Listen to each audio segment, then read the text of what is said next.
Radcliffe Institute for Advanced Study and to today's symposium, Molecules, Movement, and Motors. I'm Lizabeth Cohen. I'm the interim dean of the Institute. I'm delighted you could join us for what promises to be a day of cutting-edge science and lively discussion. And I guess I should add congratulations for getting here in this weather. The good news is you're here, you're dry, you're warm, and you're about to be treated to lots of intellectual stimulation. The sciences have had a long history at Radcliffe. Even before Radcliffe College's predecessor, the Harvard Annex, was founded in 1879, Harvard's biology and botany laboratories had individual arrangements for private instruction of women school teachers and amateur scientists. In fact, in a Harvard series called the University Lectures, which began in 1863, the majority of attendees were women, and the majority of lectures were scientific.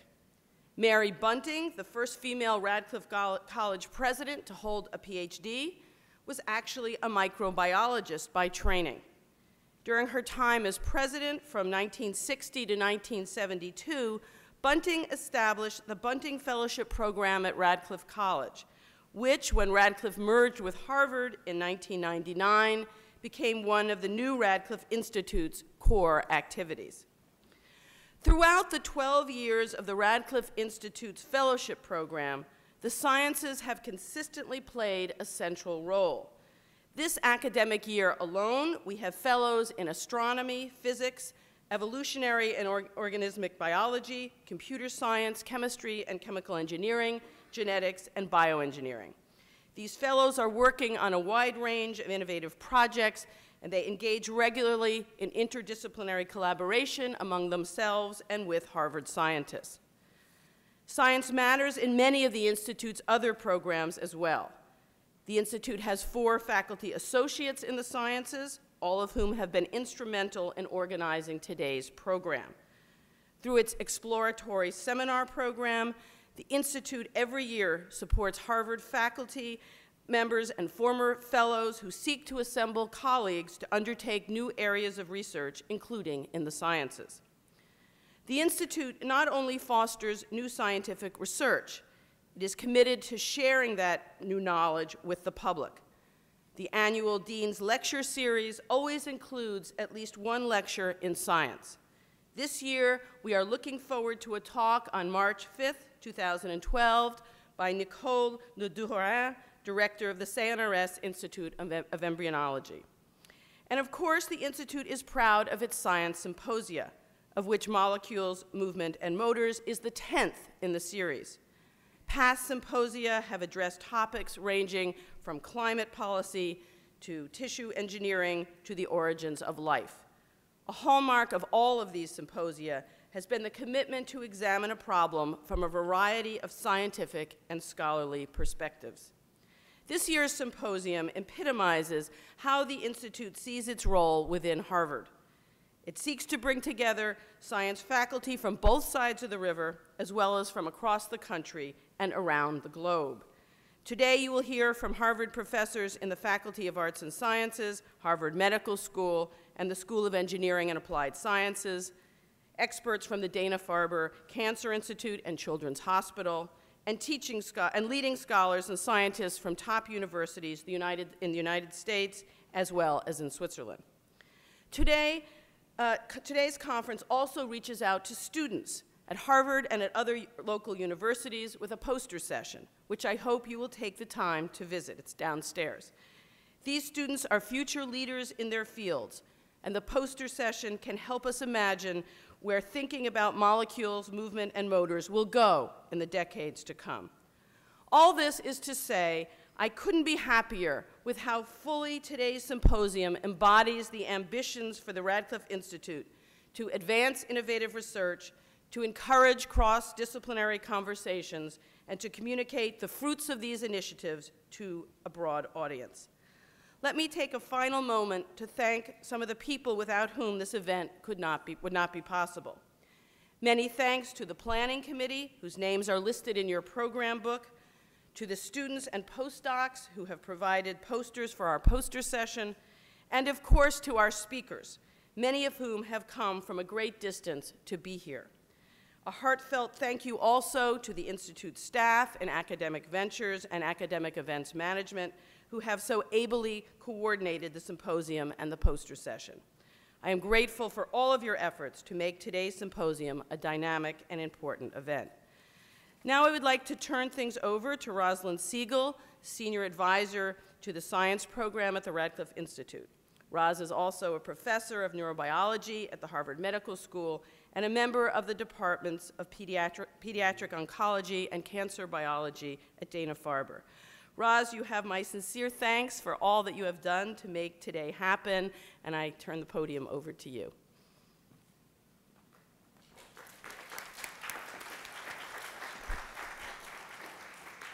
Thank you, Liz, for that great introduction to what promises to be a wonderful day. I've been looking forward to this event for a long while. One of the things that's great about Radcliffe is I came up with this idea of I wanted a symposium, as I thought a symposium on motors would be a good idea, and then in discussions with colleagues, that expanded into much more than I originally thought. And today promises to be a time when everyone will be learning a great deal and really diversifying their thinking about motors and motion. We're bringing together experts in genetics, chemistry, biology, physics, medicine, and engineering to discuss motors, from naturally occurring motors to synthetic motors. And I want to thank all the speakers who are here, who really made up a dream team of a symposium.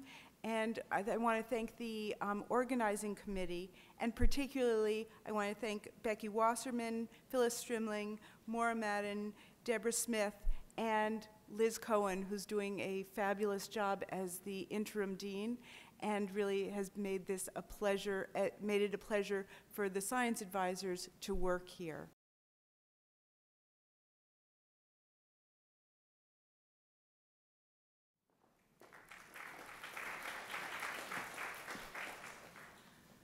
It's my pleasure to introduce our first speaker, Viola Vogel, and I feel that it's really, she doesn't need the introduction, but I will do that. She began her graduate career in Max Planck Institute, and then she received her PhD in physics from Goethe University in Frankfurt. Then she moved to get her to have her postdoctoral studies in University of Berkeley, and received her professorship position, assistant professor position, and then growing to ranks of full professor at University of Washington in Seattle. There she really began things that now happen in other places. She was initiator of a new program in molecular, it's an interesting name of it, in molecular bioengineering, something that was not there at all. And she was a founding director of a center for nanotechnology at Washington University, University of Washington, which is really well-known center at this moment. Then kind of very unfortunate thing happened in 2003, 2004, at least unfortunate to University of Washington and to this country. She decided to move, and to move to Zurich, to ETH, where she is now head of the Institute for Biologically Oriented Materials. She received a number of prizes, and it would be really, will take a lot of time from her talk to list them, but I want to mention maybe one or two. She received Julius Springer Prize for Applied Physics and Otto Hahn Medal from the Max Planck Institute. And not taking more time from her wonderful talk, I want to invite Viola Vogel to give her presentation.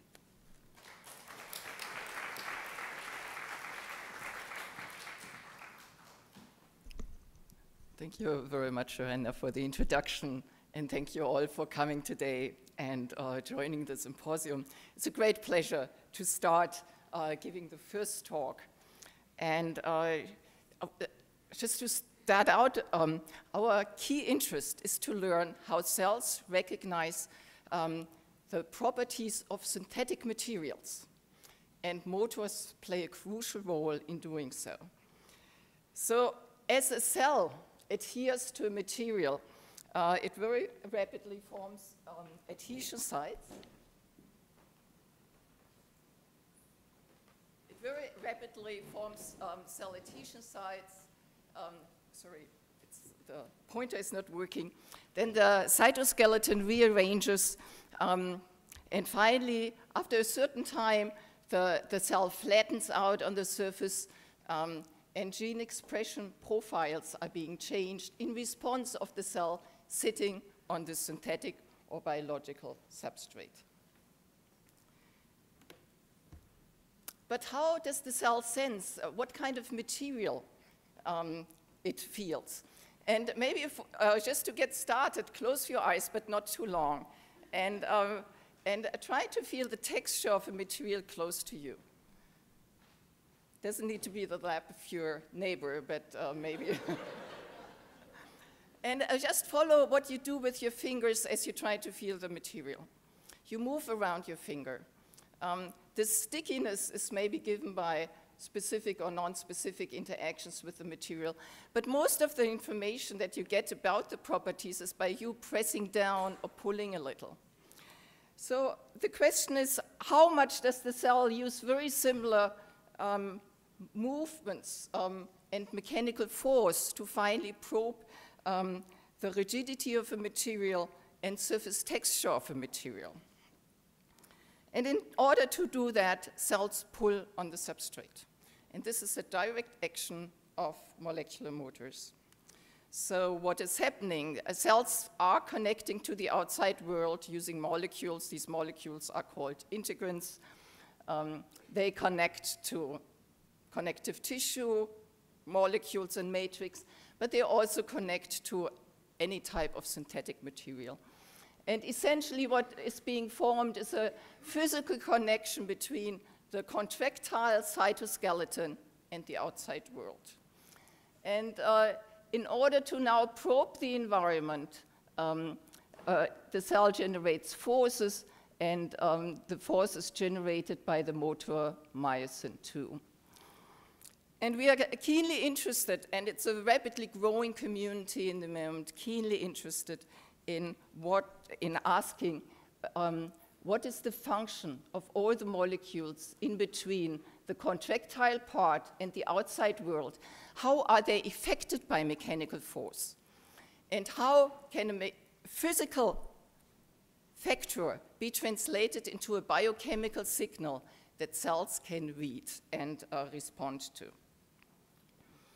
So it goes a little deeper into the molecular scale, essentially asking what is happening to a protein if it's exposed to mechanical force, because all motors are connected via other proteins to a larger framework of molecules, materials, tissues. And so the key question essentially is, for a protein with a given sequence, with a given structure, with a given function, and the community started then compiling a lot of this type of information into signaling networks. And the big hope in the systems biology community is to finally having all this information present in order to predict how a cell might behave in response to an external stimulus. But what is not part of all these databases that are compiled right now is the possibility to enter information how mechanical force affects the structure of a protein, or the structures that are entered are equilibrium structures. And if the structure is maybe changed by mechanical force, then maybe you can switch into a different cell phenotype, different cell behavior. So what was the base for even asking this question? First of all, nanotech tools became available. People started pulling on single molecules, single biomolecules, realized that the mechanical properties of these single biomolecules was very different from polymers and all the other synthetic molecules people had studied before. but then find to ask how is the structure-function relationship changed by pulling on proteins, and since no high resolution structures are available, computational tools play a major role in elucidating mechanisms, how you might switch the function of a protein.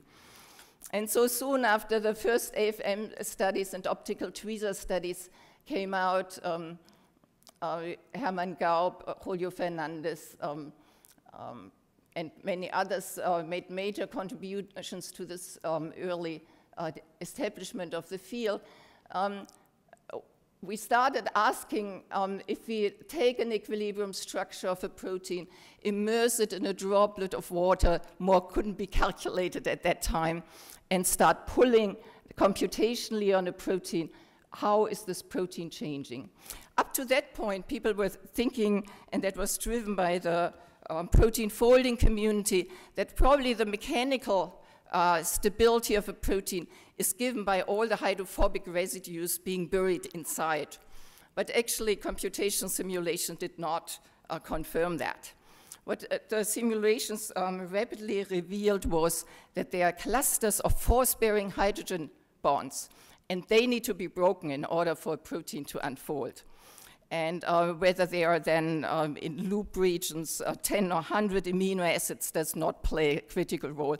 Critical is where are these hydrogen bonds located, and how is the force vector oriented with respect to these hydrogen bonds. And what you see here, and this was the first module that was also studied extensively by AFM studies, is how mechanical force ruptures an entire cluster of hydrogen bonds that break and then unform.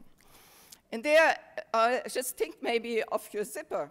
If you close it and try to open it, it makes a huge difference whether you pull on your jacket this way or whether you unzip a bond, bond by bond by bond. So you immediately realize the number of bonds does not define stability, but it is the way of how you open them. So the next question is, with all the insights that were gained by nanotech tools into the mechanics of single proteins, do cells take advantage of mechanical forces to switch protein function? And so totally new assays are needed and need to be developed to probe in a living system whether or not proteins are being unfolded. So let me show you one example, and you can maybe imagine scratching your skin, opening it up. Underneath you find connective tissue, and inside you have a lot of fibroblasts, and these cells remodel, repair wound sites, but also make sure that your skin keeps nice and functioning.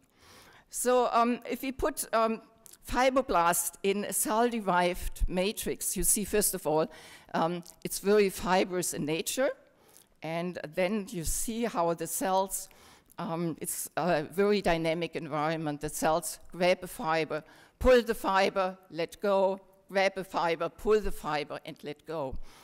And you also see that a lot of these fibers are stretched tremendously, but they need to be stretched and relaxed, and stretched and relaxed. So all processes that are happening there need to be reversible.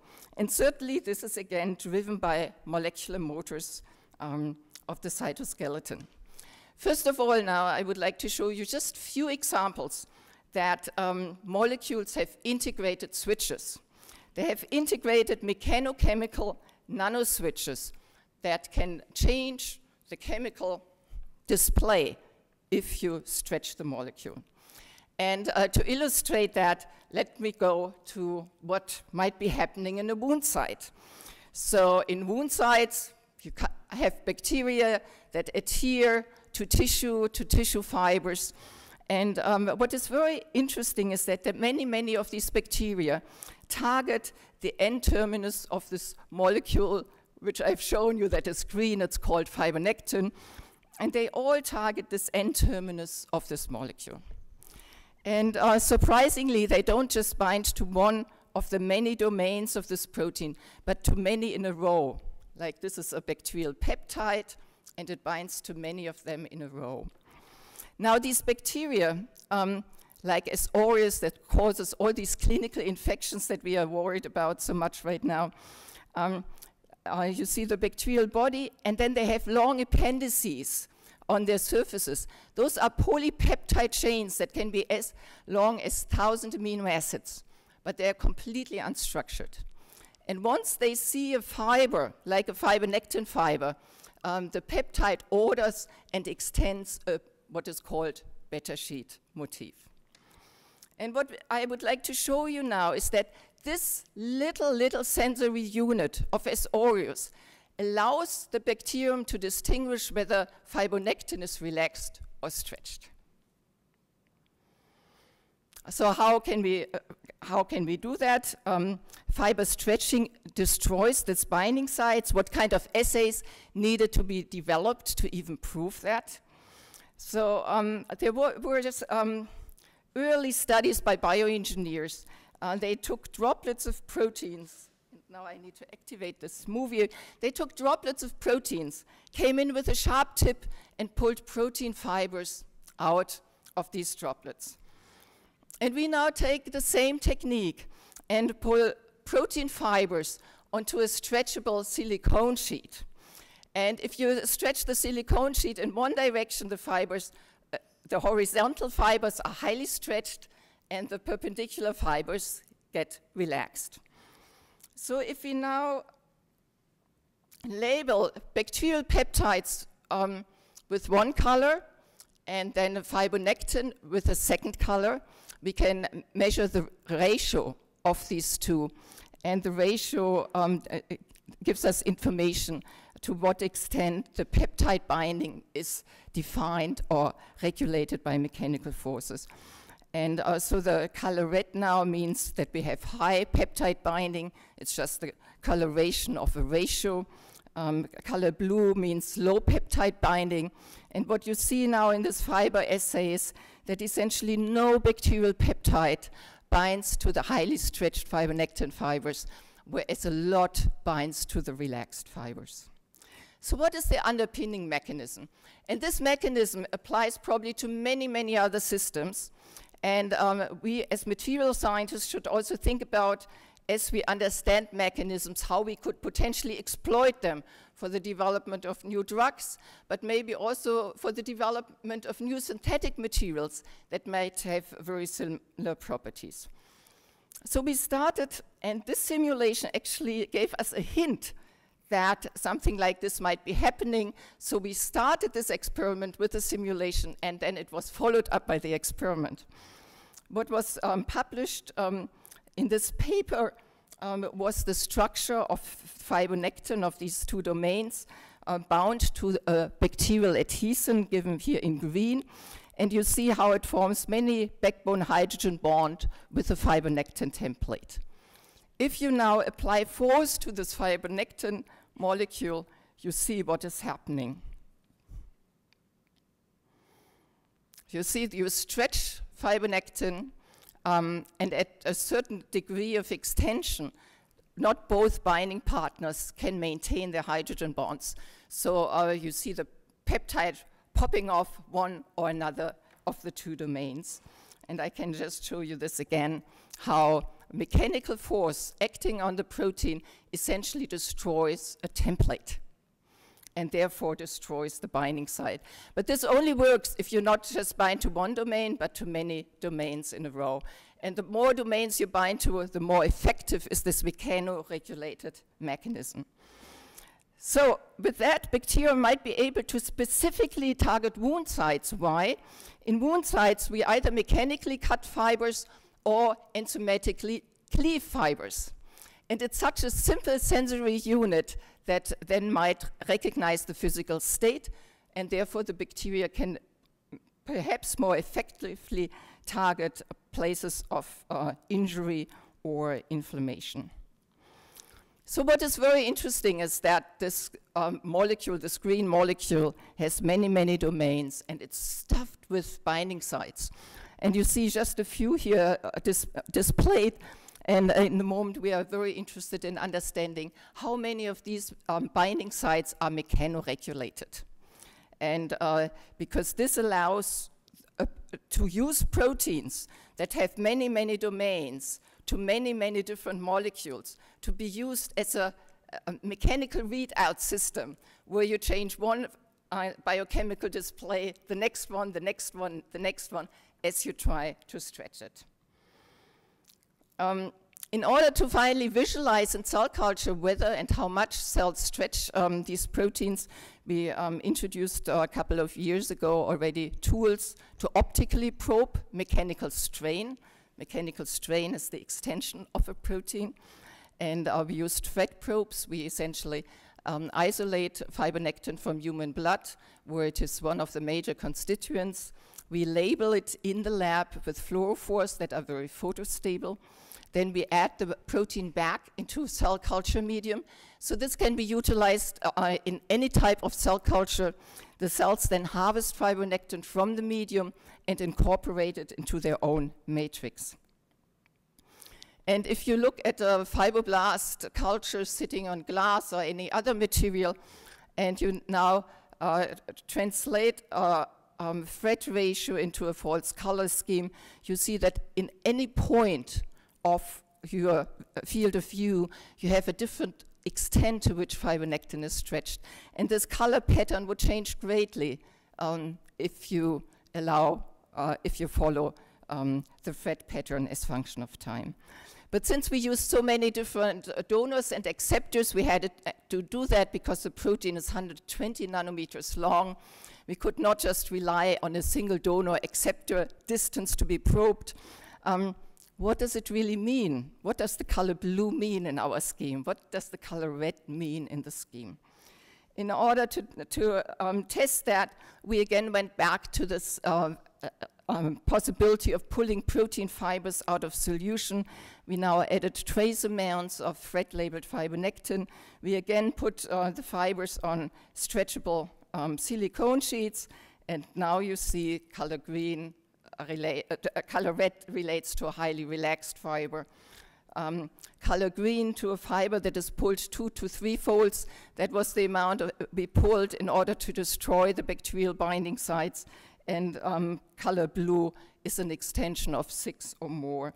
And what is interesting, if you compare these two histograms of fibronectin thread signatures, you see that the histograms are much more narrow on the pulled fibers, but that essentially that we can scan through the full range of conformations that you see in cell culture simply by pulling on these fibers.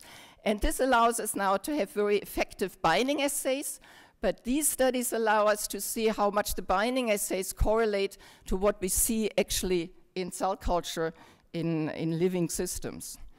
And the next question we asked in the moment is formation in the moon side, the first protein that is actively assembled by cells is fibronectin, and soon thereafter you start building collagen, and the architecture of collagen determines whether you form finally scar tissue or a healthy tissue.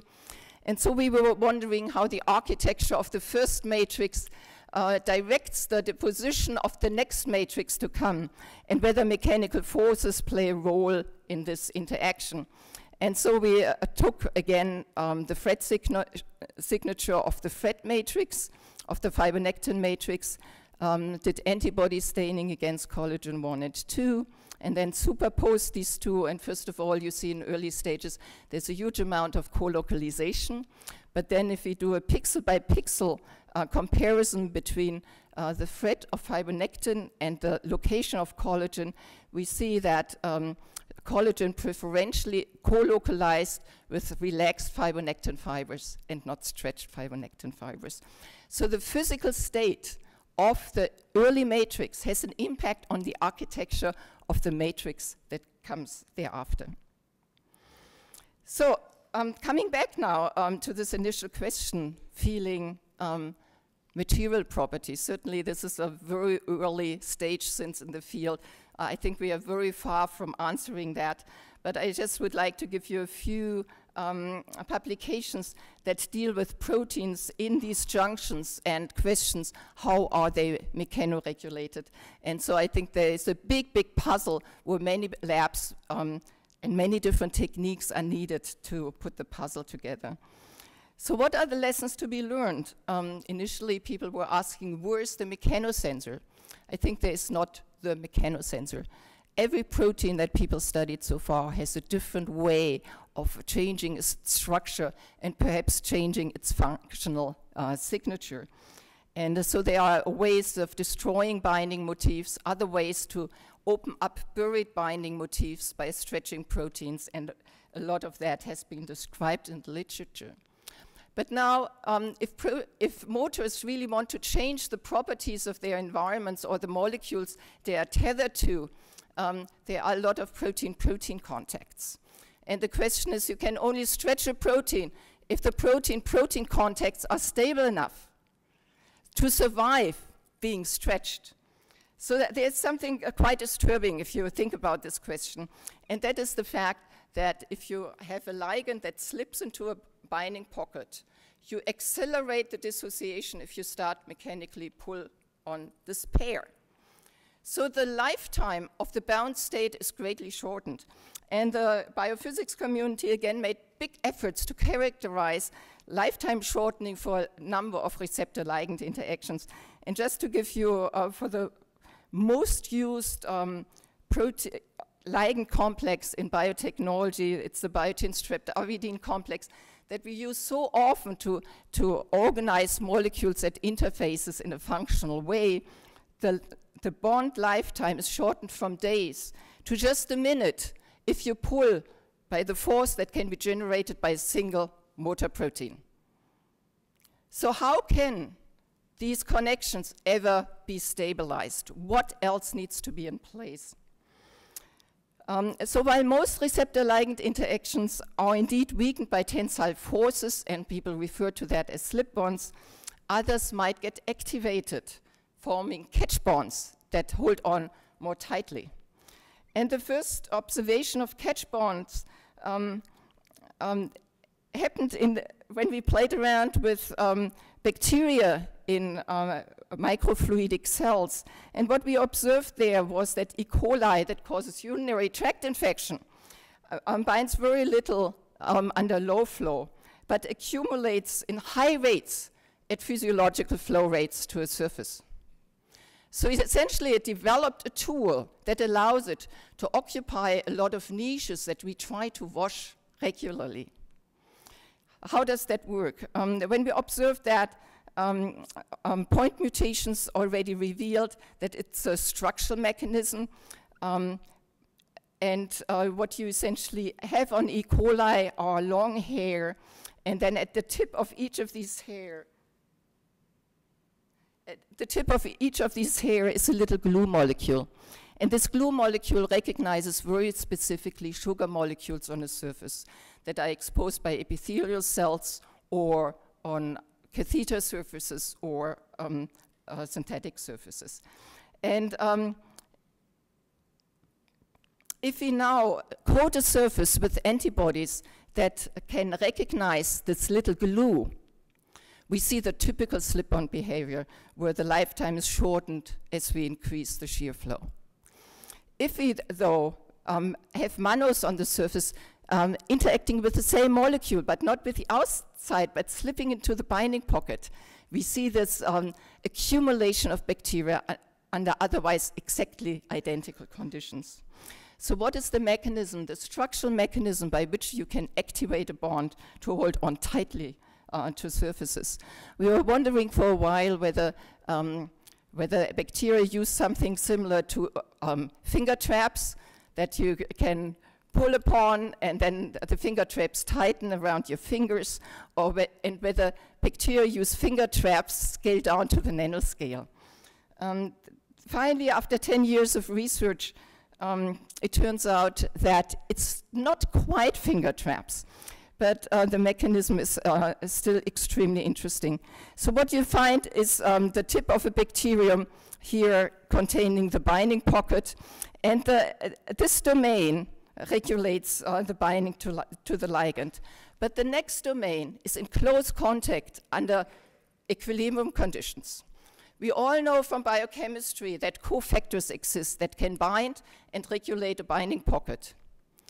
So the trick that nature seems to use for FIMH, this bacterial adhesion, for integrants and for selectins, is that mechanical force pulls apart these two domains. So we could now show that there are two different structures, whether the domain is bound to the ligand or in the unligated state. With AFM studies, we could confirm lifetime shortening or the enhancement of stability from 0.4 per second as the off rate to 5 microseconds. So you can switch by 6 orders of magnitude. And essentially, mechanical forces pull away the domain. You see that loop regions here that got very tightened by the fact that of the domain-domain contact suddenly are much more loose. That causes a small rotation within the domain, switching the binding pocket to a high binding state. How can we utilize mechanical insights? How nature utilizes motor-driven tensile forces to regulate function. I think with all these new insights about mechanoregulation, we also need to ask, how can we utilize this information? Let me now show you one motor protein project. What is very interesting with all the advances made by the biophysics community in the last 20 years about how motors work is now to ask the question, can we integrate motors into devices or materials and learn how to do nanorobotics underwater? Because there's a huge demand in such devices. Motors, and you probably all have seen this beautiful movie, how motors can drag cargo through a cell along microtubules.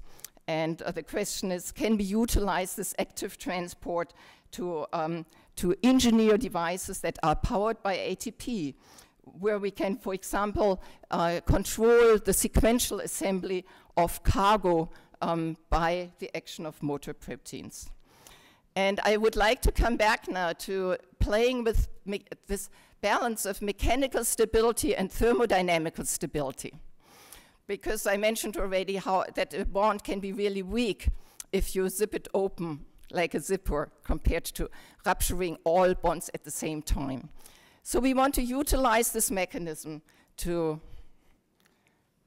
do something that Switzerland is very famous for, bringing money into Switzerland. Bringing gold into Switzerland.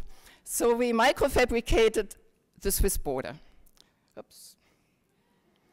And what we try to do now is engineer a device where we can, in a stable manner, deposit cargo, then functionalize the surface with motor proteins, kinesins being on the surface, pushing microtubules as molecular shuttles. These microtubules colliding with a cargo that is thermodynamically stable, deposited on the surface. During the collision, the cargo needs to be transferred to the moving part.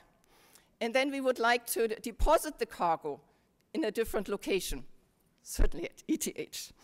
And so we needed two different types of ways of linking the cargo to the surface and linking the cargo to microtubules to make this possible. So we essentially exploited this game between zipper geometries and these shear geometries. And now I just like to conclude my talk by showing you how a microtubule now moves along a surface, collides with gold, deposited on a surface, and then transports gold to another location. And here you see a microtubule superposition of these different time frames. And the corresponding video here shows how the microtubule comes in, picks up the cargo, and brings it to the ETH. Certainly, transport of nanocargo doesn't make us rich, but it should be just the illustration that playing with these mechanical principles and combining that with active transport allows us to do a lot that we might not have thought about earlier without deeper insights. So finally, I think for all of us working in the field, we constantly need to ask what new techniques can be developed, how can we exploit them, and where are more advances needed.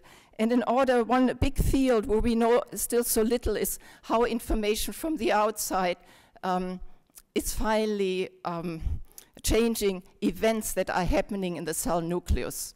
And in part we know so little because the nucleus is tiny, tiny, and it's so highly packed with proteins and DNA that it's very hard to visualize individual events happening within the nucleus. So what we tried now to do is, in addition to Storm and Palm and the already existing techniques in the community to visualize nanoscale structures, to ask whether there are even better ways to increase high density of binding sites for labels. And we now take dye binding proteins that are non-fluorescent in solution, that are activated or brightly fluorescent if they intercalate into DNA. With that, you have a lot of binding sites much closer to each other than if you would do antibody labeling of a sample. In part, the dyes photobleach, or they might dissociate. But using this scheme, we can get a resolution of 10 nanometers of a single DNA strand, here a double DNA strand, and can start visualizing some texture within the nucleus of bacteria. With that, I would like to come to the end of my talk. This type of research requires major international, national collaborations between many people from all different communities. We constantly need to ask for new techniques, new ways of thinking, and combine many techniques to making advances in the field. We are part of this nanotech center funded by NIH that was initially organized by Mike Sheets, and now is Mike Dustin is head of that. And then I would like to thank all the people that whose research I was able to show today, and you very much for your attention. Thank you.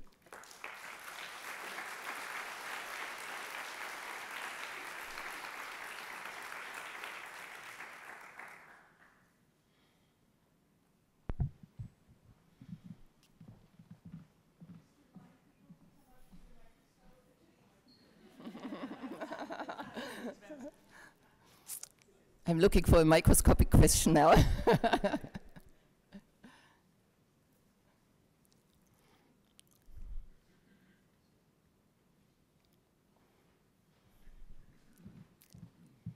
Thank you for a wonderful talk. That's not my question, that's a statement. I am curious about the bacterial peptide fibers binding to fibronectin and what you know about it. The first question is, why are these fibers completely unstructured? Do they have a lot of charge groups or whatever one can imagine? And the second I didn't quite understand is, you say that you stretch the fibronectin. Now, when the bacterial fiber no longer binds, is it completely denatured? Or what exactly happens? I mean, in your simulation, you showed it basically becoming denatured. And even so, if these are backbone hydrogen bonds, why are they not able to bind to something that's denatured? I mean, it's really sort of the basic mechanism of what's involved in your work. Mm-hmm. So let me maybe start with your first question, with your second question, and then come to your first question. The type 1 domains of fibronectin cannot completely denature because they are the core, the inner core is stabilized by disulfide bonds, which facilitates the rapid folding and partially unfolding, folding and unfolding. So what we see is that small amounts of peptide, but with a very low affinity, still bind to the fibronectin fiber, but you turn off the multivalent interaction into a monovalent interaction, so the binding is orders of magnitude weaker. The question about why are these proteins unstructured, it's a huge growing field right now to understand what causes proteins not to form secondary structure in solution, and it seems to be utilized in a number of different scenarios. So we don't yet know why this bacterial peptide is not structured in solution. But bacteria seem to take advantage of that. And a lot of these sequences are quite conserved if you compare them between different bacterial species.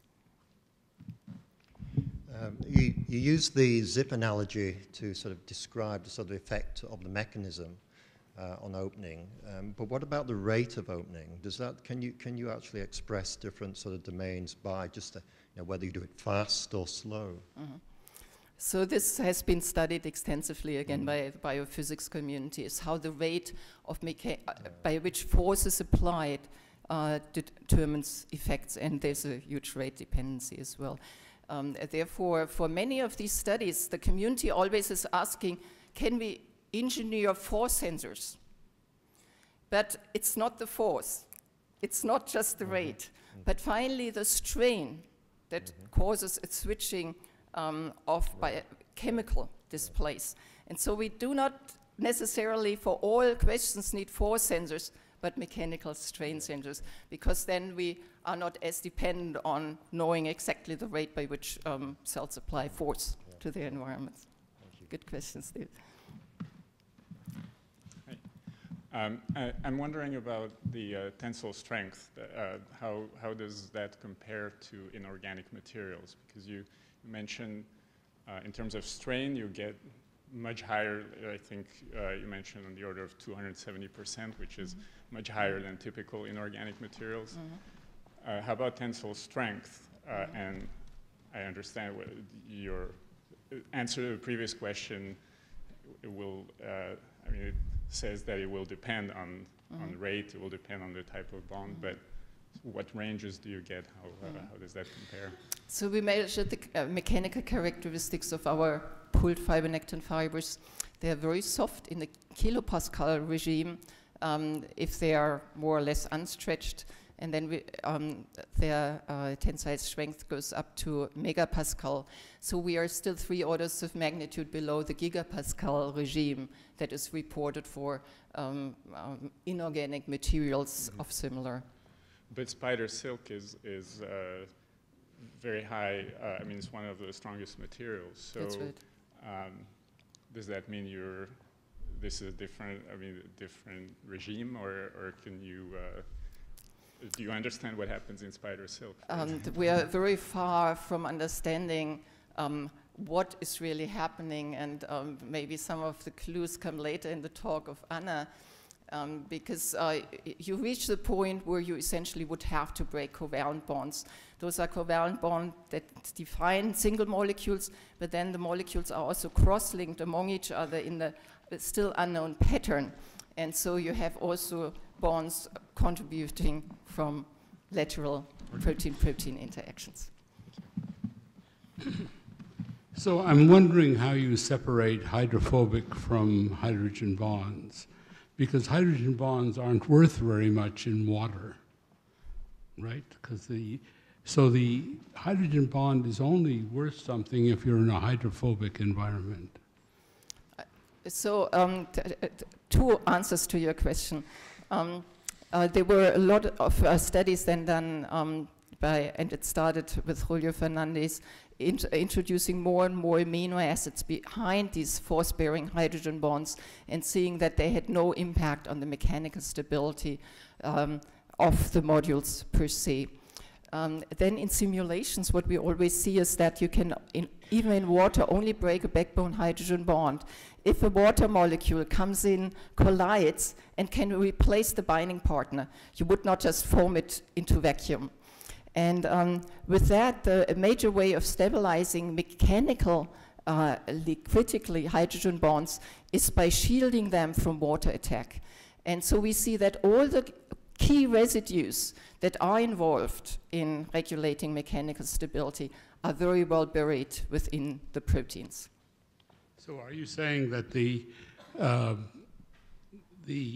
peptide of the bacteria are basically hydrophilic, or are they hydrophobic when they bind to the fibronectin?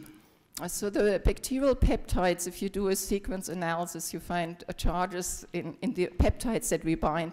You find charged residues and hydrophobic residues, but there's not a clear pattern. We can't say they are all hydrophobic because then they would clump up they're not all positively charged, because then again, and so on. So I can't completely answer your question there.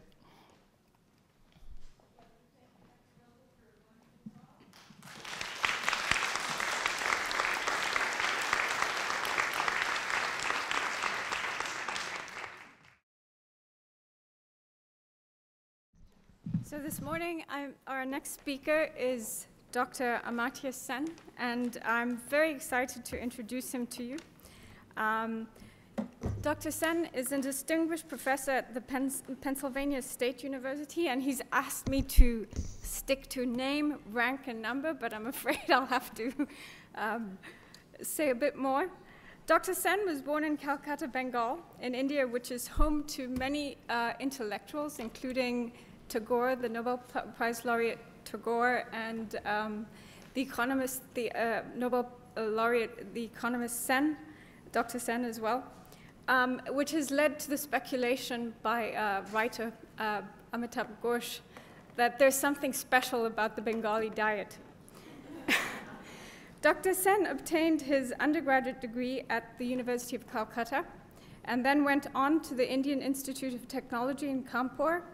He then obtained his PhD at the University of Chicago, where he was introduced to catalysis.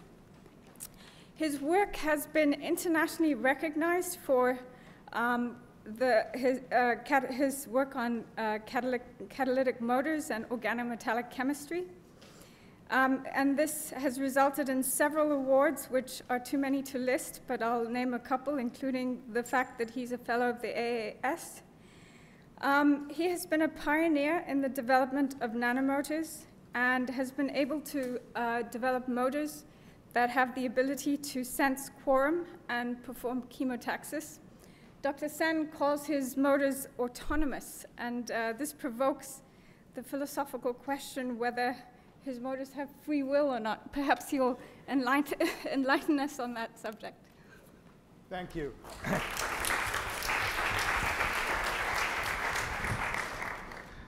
Thank you for your kind introduction, and I thank the organizers for giving us an opportunity to talk. Yes, indeed, I called them autonomous in one of my talks, and a philosopher actually came up and asked me whether they had free will. So I need to be careful in mixed audiences, shall we say.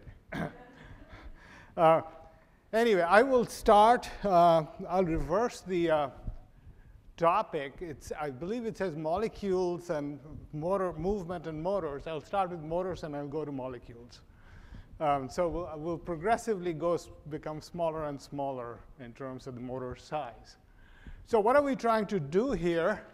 What we're trying to do is trying to address, and Viola brought it up, is to how do you weave in information and energy at the micro and nano scale. This is one of the big challenges in science. Of course, nature does it very well. And if we could sort of understand how to do this, we could develop technologies that could rival living systems. Now, this, of course, requires that you design an intelligent system, and I'll define what I mean by intelligent. But basically, you want to have systems that are driven far from equilibrium. After all, if everything is in equilibrium, the information content is zero. And we chemists are very good at driving things towards equilibrium. We mix chemicals and, as we say, allow them to react, which means that we let them go to equilibrium. And what we really need to do, and what nature does so well, is to drive them away from equilibrium. And so let me define what I mean by intelligence. So intelligence requires two things. One is, of course, you need information, and the other is to have something that can process that information. So I'll call it an information processor. So the information, in our case, would be some kind of a gradient. It could be a light gradient. It could be a chemical gradient. As you well know, the bacteria and many living systems follow these kinds of gradients. The information processor will then be a self-powered or autonomous object. And if you combine the two, then you should start to see collective behavior, emergent behavior, for example, spatiotemporal assemblies of material.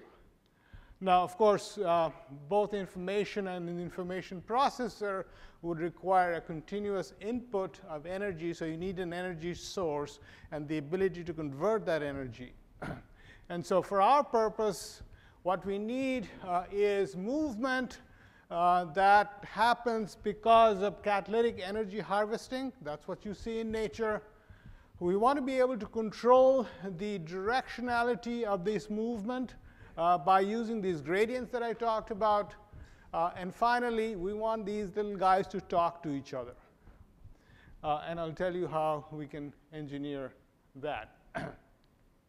So why do you want to do this? Well, this is really for grant proposals. But basically, the motivation is to try to model living systems. But there are some possible applications like motors, roving from nanomachines, roving sensors, where the sensor will go around looking for the analyte, nano dump trucks, if you will, where they will move objects from point A to point B, make designs, and so on. And the other interesting thing, which is these two, is if an object is moving in a fluid, and you are sitting on that object, you're not moving. The fluid is moving in the opposite direction. So if you nail these guys down, they should pump fluid. So these should be nano and micro pumps, no moving parts. And I'll show you how to do that. And so this is the general idea. And we want to use catalysis, of course. That's what nature does. So just to clarify, when we talk about movement, we're not talking about moving an ensemble of, let's say, charged particles. You can do that with an electric field. Or magnetic particles, you can move them by magnetic field. We want to power individual objects so that they move on their own, not a movement of whole ensembles. And for that, you need catalysis, which will allow you to convert chemical energy into mechanical motion, and asymmetry, because if you have the catalyst distributed symmetrically, then the force will be symmetrical. They will not move. Now, this is just an exercise to show that you can, in principle, take any chemical reaction and use it to move things. For a chemist, if you ask them what is the simplest reaction, it's just hydrogenation of an olefin. And if you just do one molecule, you generate that much energy, 10 minus 19 joules. Now, suppose you want to move a catalyst particle 10 nanometers in diameter, 100 nanometers in 1 second. How much energy do you need? Well, force times distance. And even in a viscous medium like water, the amount of energy you need is 5 orders of magnitude smaller. And so you could have the most inefficient process for movement, and you'll be doing just fine. Okay? Now, that's not obviously the whole story. You have to also think about how fast you're turning over, because you have to keep kicking. If you don't, if you give one kick and you stop, then Brownian motion will randomize everything. So you have to keep kicking. But the point is that just about any chemical reaction packs enough energy that if you could transfer it to mechanical motion, will do. Reynolds number. So whenever you talk about very small objects, you have to worry about Reynolds number, which is basically the inertial force or mass over the viscosity of the surrounding. We never worry about it because we have very high Reynolds number. We move in air. But if we want to feel like what it is to be a bacteria in water, it's like us trying to swim in molasses. Okay? If you stop flailing around, you stop. There is no momentum. And so Newton's laws don't work very well. So you have to look at surface forces, not bulk forces. And I'll get to this idea of scallop theorem later on. So these are some of the things that we've been working on since, I guess the symposium is heavily biological.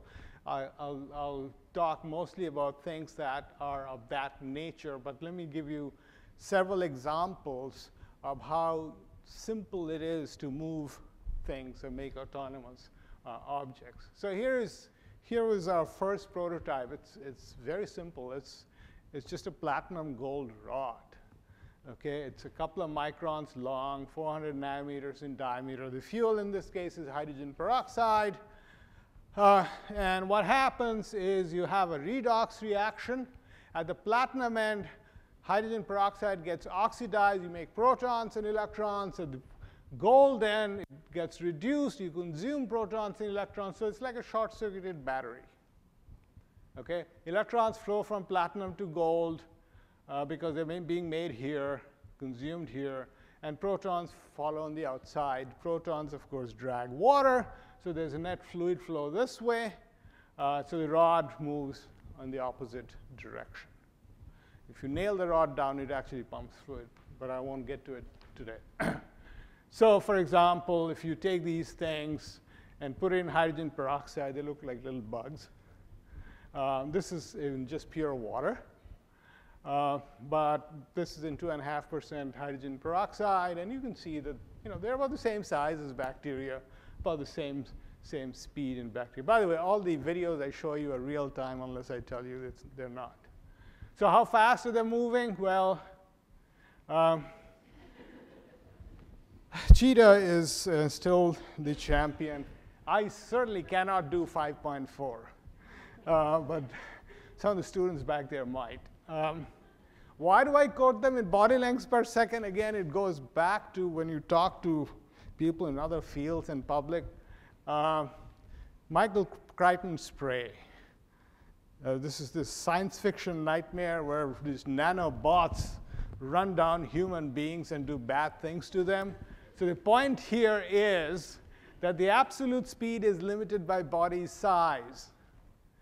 And you can run as fast as you want. The nanobots can.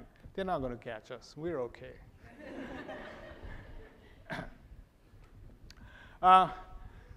So the mechanism is, as I just told you, oxidation here, reduction there. The electrons flow, protons on the outside. The velocity should scale with the electric field.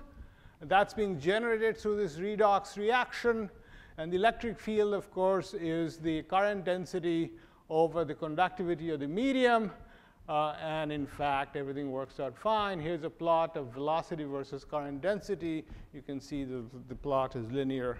And everything we've done bears out the mechanism that I just talked about. It kind of reminds you of proton motive force that you see in biology because it's all done because of these proton gradients.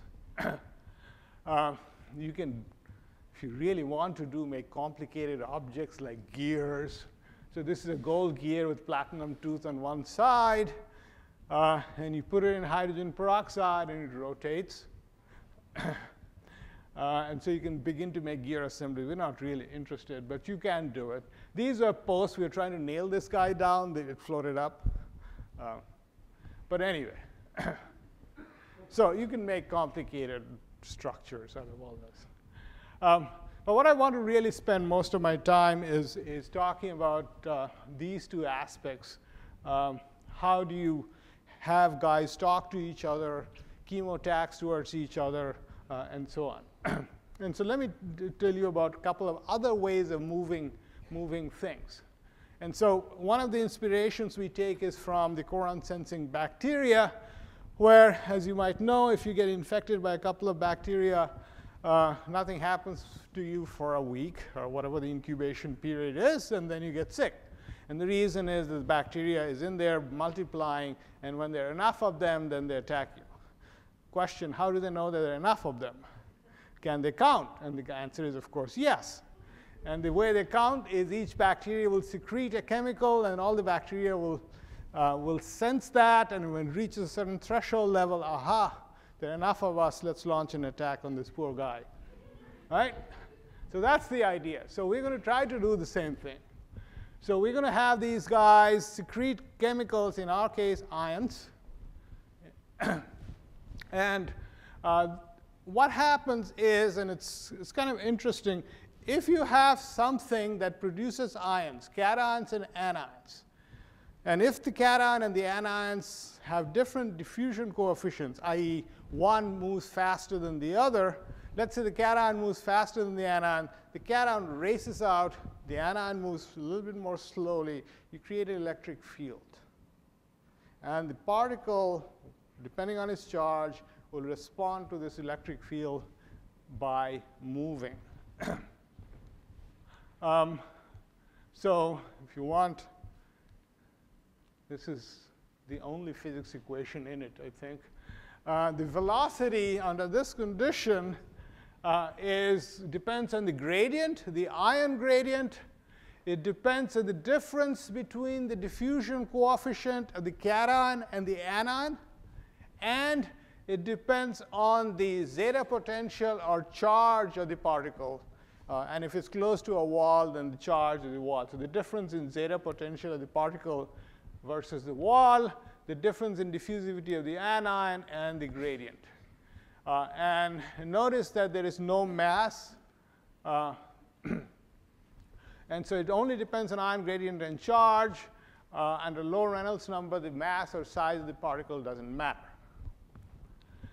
And so that's the idea. So they'll start to move. It will respond to the electric field. And if there are enough of them, then their gradients are going to interact.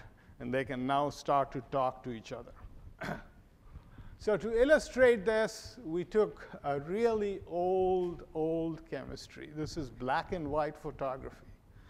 Okay, 100 years old. If you shine light on silver chloride, you make silver. And if you do it in water, you make protons and chloride ions. And the protons diffuse much faster than chloride ions. So you have an electric field that's pointed inwards.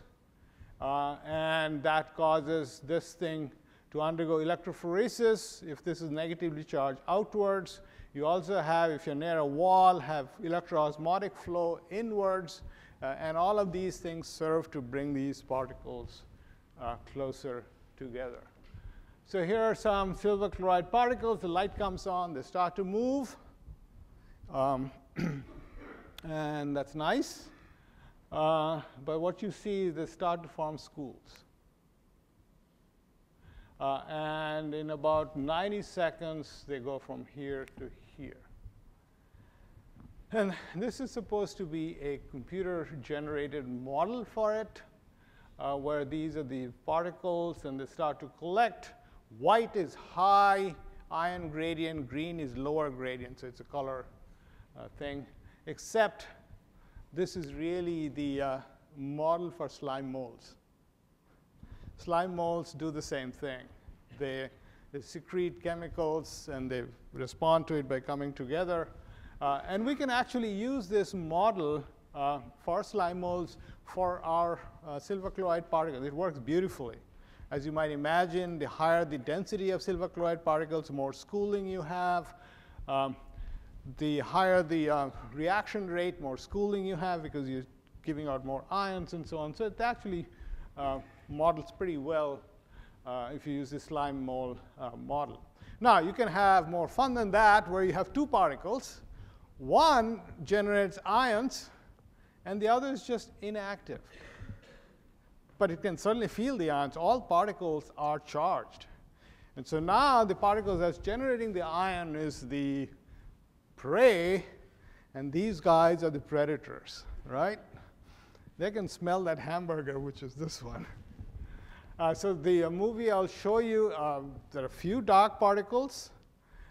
These are the silver chloride, and the rest are just light-colored silica particle. And the light comes on, and the silver chloride starts to move, but look at the light-colored silica. I think this one tries to escape, actually. But you can see that they come in and start to surround these silver chloride particles. So it's an example of a predator-prey behavior. Now, you can switch the ion gradient. So the cation moves faster than the anion, proton, and chloride. We have other systems where it's the other way around. The anion moves faster than the cation. And so in those cases, instead of coming together, they start to repel. So the next video, I call it a shark chasing a school of fish. Come on.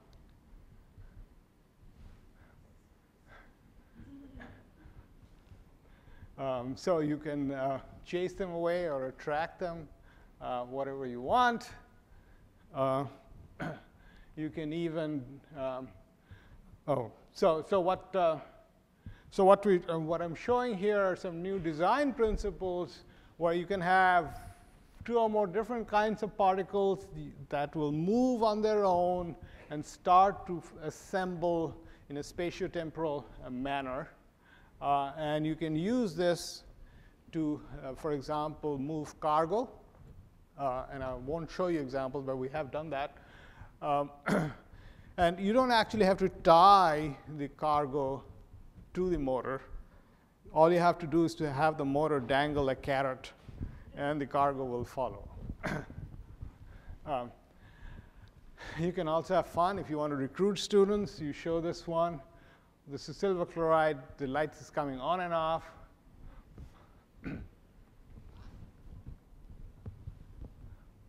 And you can do this all day.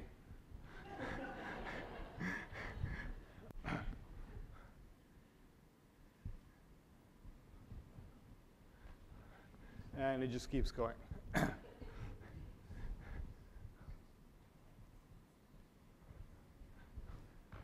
Now, I told you half a story here, which is this part, that when you shine light, you make silver protons in chloride. The protons move a little bit faster than the chloride ions, so the electric field is pointed this way. If you also add a oxidant, we've used hydrogen peroxide, you can use other oxidants. It turns out you can reverse this. And you can remake silver chloride, and in this case, of course, you consume protons in chloride, so they move back, and protons move faster. So the electric field is now reversed.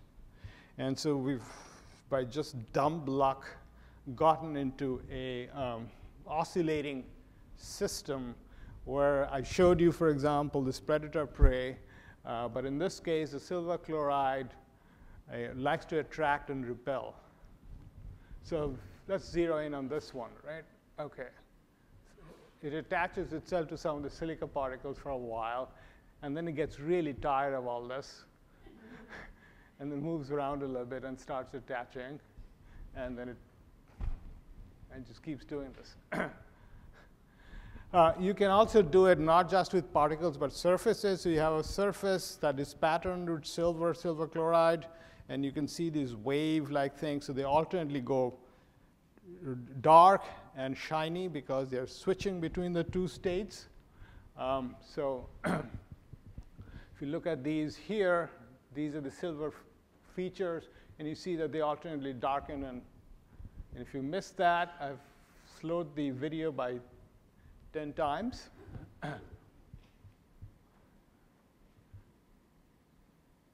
There, next, and so on. It just goes around. So you can address them one by one that way. And of course, there's a redox reaction going on here, right? You're going from silver to silver chloride and back. And if you put a piece of wire in there and measure the current, as you might expect, the current goes up, down, up, down, up, down. So moving things to the ions, that's great, except it has a huge problem if you want to use it in human body. If you use them where you have a high ion concentration, everything gets killed because the velocity is inversely proportional to the ionic concentration. So what other ways can you move things in high ionic concentration? Well, the other possibility is by things that will spit out not ions but neutral molecules, and I'll tell you what the mechanism is. And so I want to illustrate this with a depolymerization reaction. So a polymer that depolymerizes and reverts back to small molecules. Here is one, which is an FDA-approved polymer, which in the presence of base will fall apart to make small molecules. You can make little particles from them. So the mechanism here is the following. Let's say the polymer, because of shape, asymmetry, et cetera, preferentially depolymerizes one end over the other, and that's going to happen. And so let's say it depolymerizes more from this side. So then you make lots of small molecules on this side. And what happens then is that there's a fluid flow which goes towards this way. This is kind of osmophoresis. The fluid flow goes this way, and so the particle then starts to move in the other direction. And remember, depolymerization is an endothermic reaction. None of this is thermal. This is not thermal heating or anything. It's just an entropy-driven motor, if you will. So you can take these particles and you can look at the diffusion coefficient. These are not that unsymmetrical. So at the end of the day, they're still Brownian, except that because of this mechanism, they're just moving faster because of depolymerization. So at neutral pH, the diffusion coefficient is the same as what you expect from theory. But as you raise the pH, i.e. add more hydroxide ion, the diffusion coefficient starts to go up because of depolymerization. They're now diffusing much faster. Now, as I said, so these particles are moving faster. Again, by Galilean inverse, if you're sitting on the particle is not moving, the fluid is moving. So if I anchor this the polymer, it should pump fluid. So all we did is a really stupid experiment. You just take a piece of polymer, put it down, and you put some tracer particles so you can see the fluid moving, and you just add some base. Okay? And you add base, and you can see that it's pumping away fluid. This is the polymer, and these are the particles they're pumping away. This is, maybe you can see it, but there it's doing Brownian motion here, this tracer particle. So it's triggered exclusively by hydroxide ion, not by chloride ions. Here is another polymer, again with triggered depolymerization. In this case, if this is the trigger group, then if you add fluoride ion, it will depolymerize. And you have a signal amplification, of course, because one fluoride ion starts the depolymerization, and if the polymer is made of 200 monomer units, then you've amplified the signal 200 times by adding one trigger. And again, you can see if you add fluoride, it starts to pump. If you add chloride, nothing, because it's triggered specifically by fluoride ions.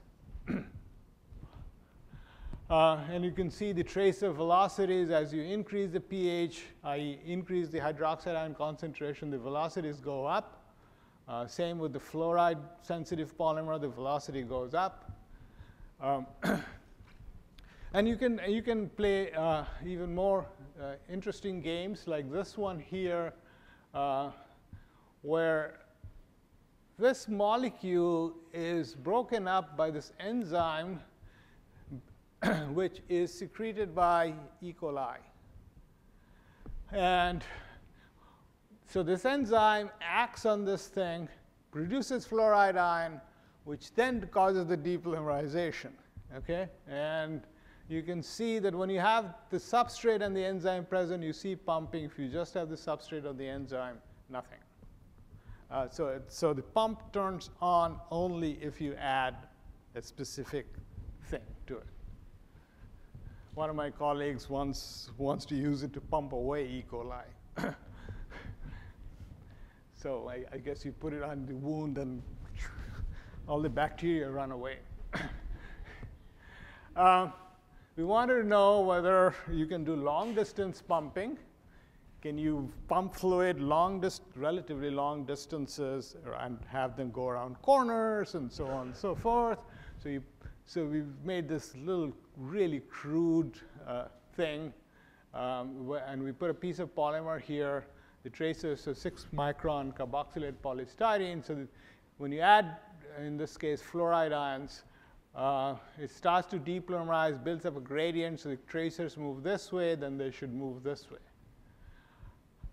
And so they move this way, this is this, and then after a while, they start moving. I can't show you both of them at the same time because I can't focus on such a large area. And remember, these are pumping fluids, no moving parts. And it's really hard to pump such small amounts of fluids for micro and nanofluidic applications. OK, let me talk about, going down in scale. So we've been talking about things that are micron in size and so on. And the reason is very simple.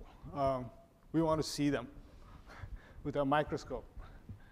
But the question is, what about single molecules? Would single molecules move when they are turning over substrates? Okay, any catalyst. Okay, not just ATP-dependent ones, but any catalyst. It could be enzymes, organometallic catalysts, whatever. So we looked at 2 of these. Now, obviously, we can't see them by microscope. We do fluorescent tagging, and then we look at fluorescent correlation spectroscopy in this case. We looked at 2 molecules, urease and catalase.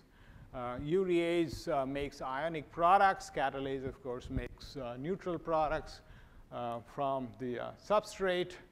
And what you see, again, so it's like those polymer particles. What you see, and let's just focus on catalase for the moment. What you see is that when the substrate concentration is 0, the diffusion coefficient of the enzyme is what you expect for some molecule of that size. And then if you add a substrate, the diffusion coefficient goes up, which is this red bars. If you kill the enzyme by adding cyanide, then it does not go up. That's this blue one. So clearly, this has to do with the substrate turnover. This increase in diffusivity of the enzyme. So it looks like a single enzyme can power itself by turning over substrate.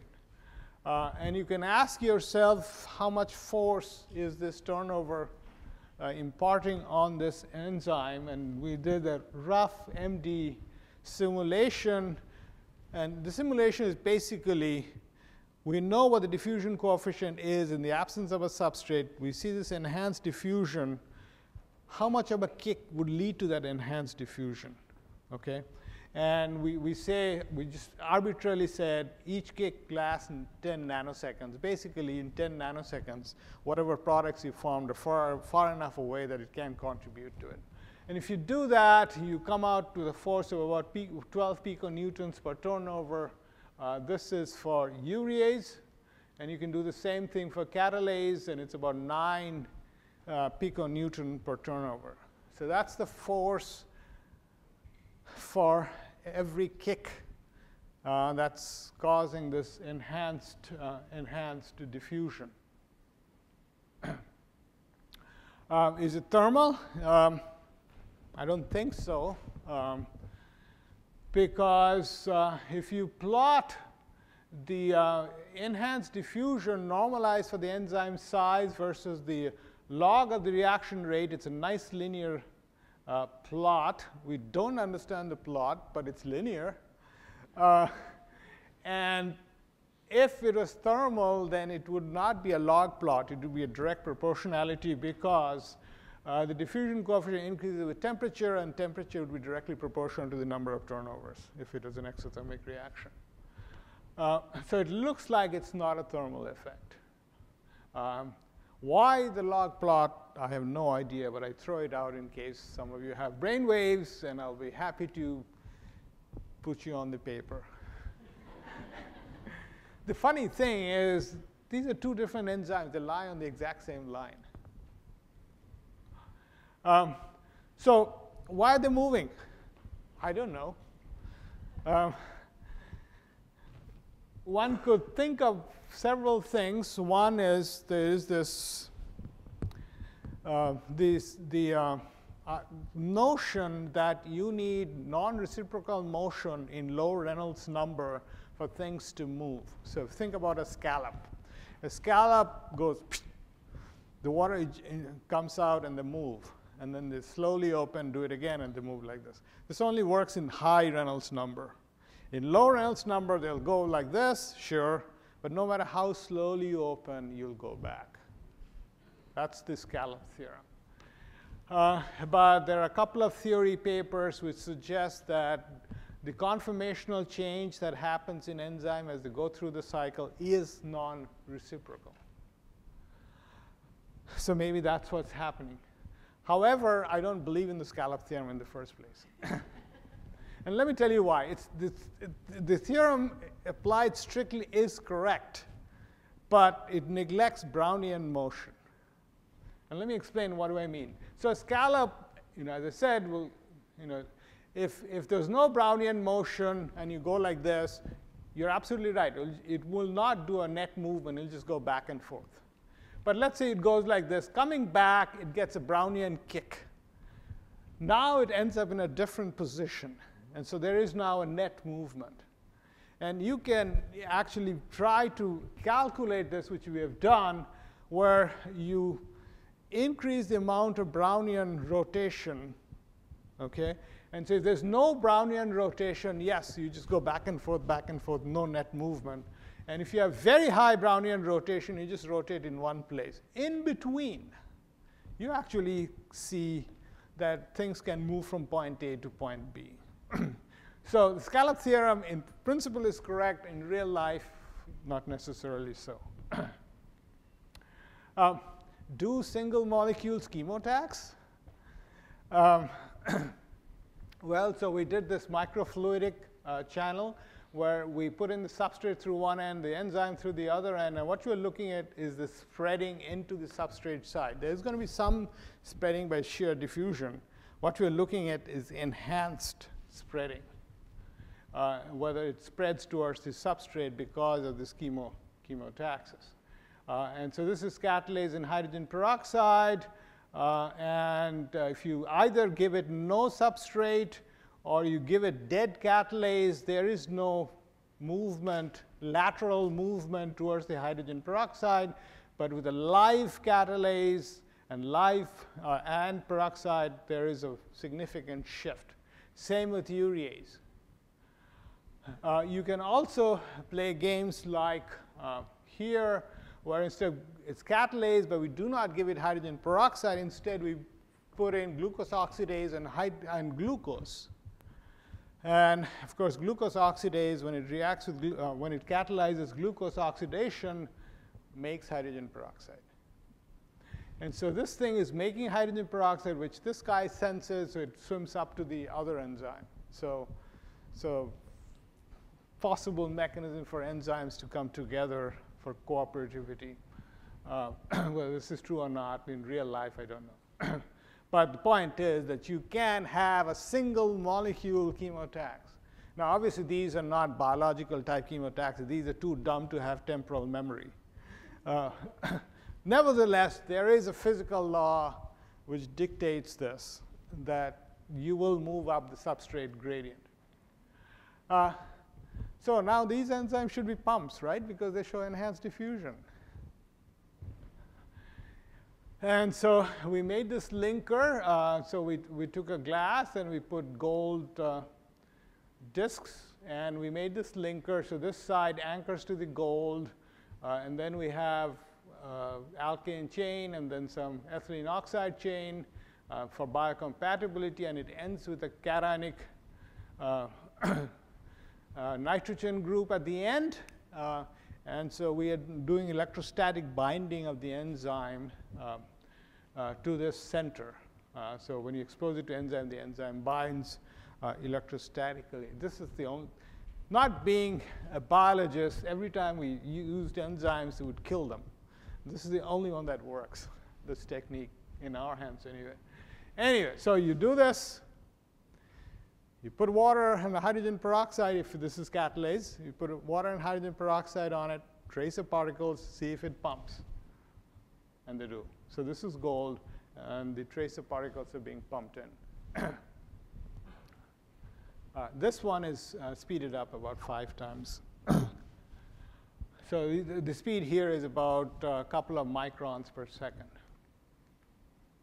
And you can see, again, as you increase the substrate concentration, the pumping rate goes up. The speed will go up. And yes, it's a log plot.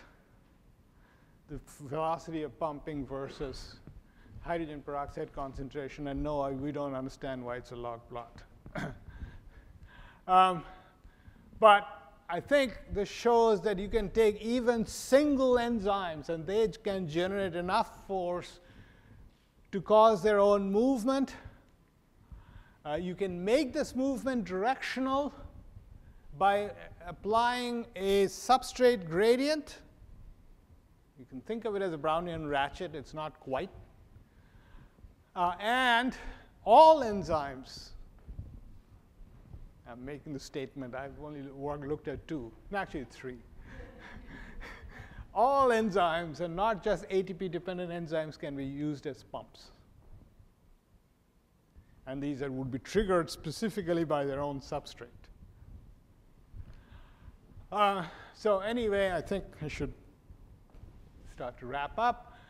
So I talked about what we're trying to do. We're using information in the form of gradient, chemical gradient, or light gradient to cause particles or single molecules or what have you to start to do things. For example, assemblies, collective behavior, and so on, so forth. Of course, these are systems far from equilibrium and requires continuous input of energy. And I won't go into all this, but the information processor can change the information because of the reaction rates and so on. So where do we go from here?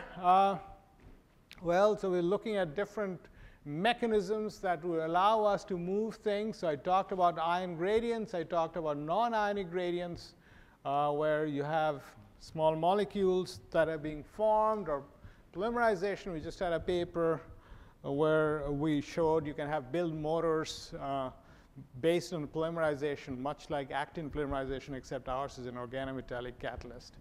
And it moves around for whatever reason. New scientists publicize it as we want to put spiders in people's bloodstream. And if you do spiders in my name, we'll get hundreds of hits. This is really terrible.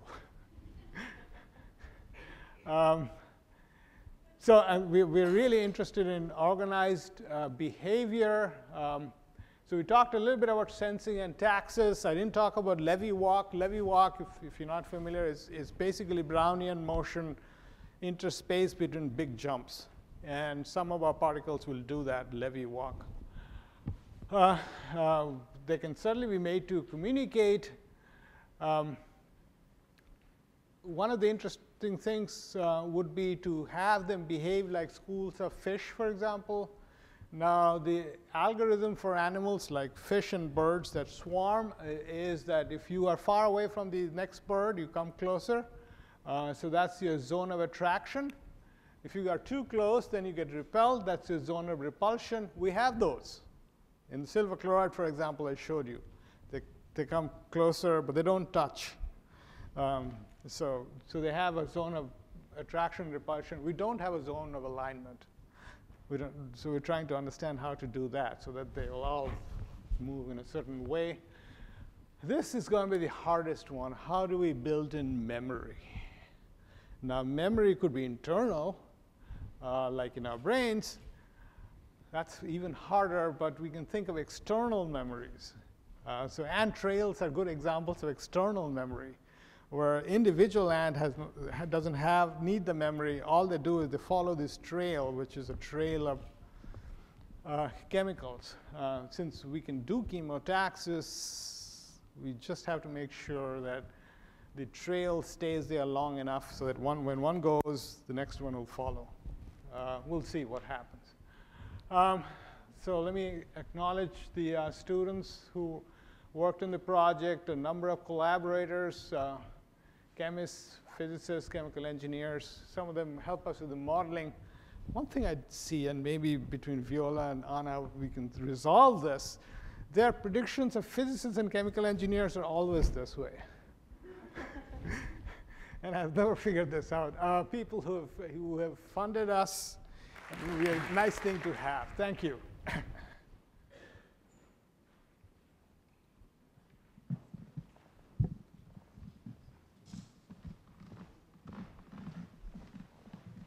Hello, Dan Marticello.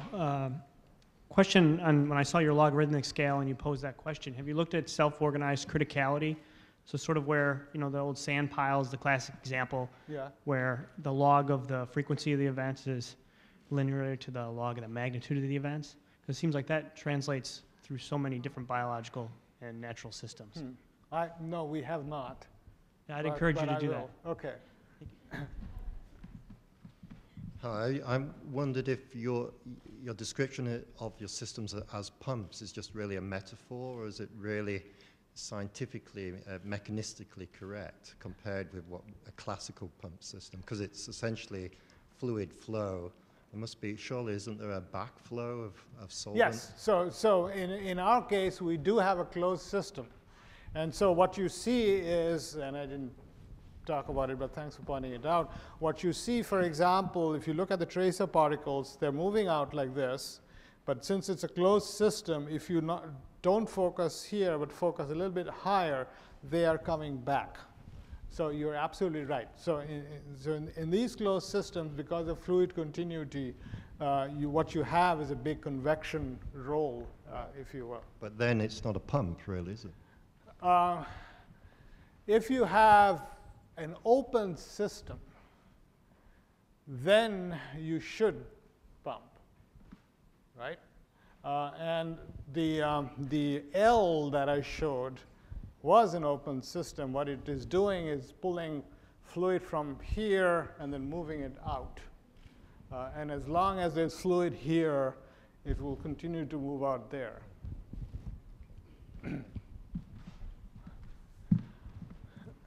Concerning the logarithmic behavior, yeah, this means that d is proportional to the exponential of the rate, which suggests that the diffusion is an activated process. And in fact, in water, in many cases, this has been shown to be true, that there's some activated event breaking hydrogen bonds or various other things. And okay. So I should talk to you.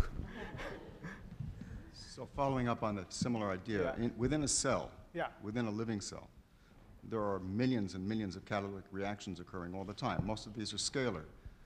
So is there really truly diffusion?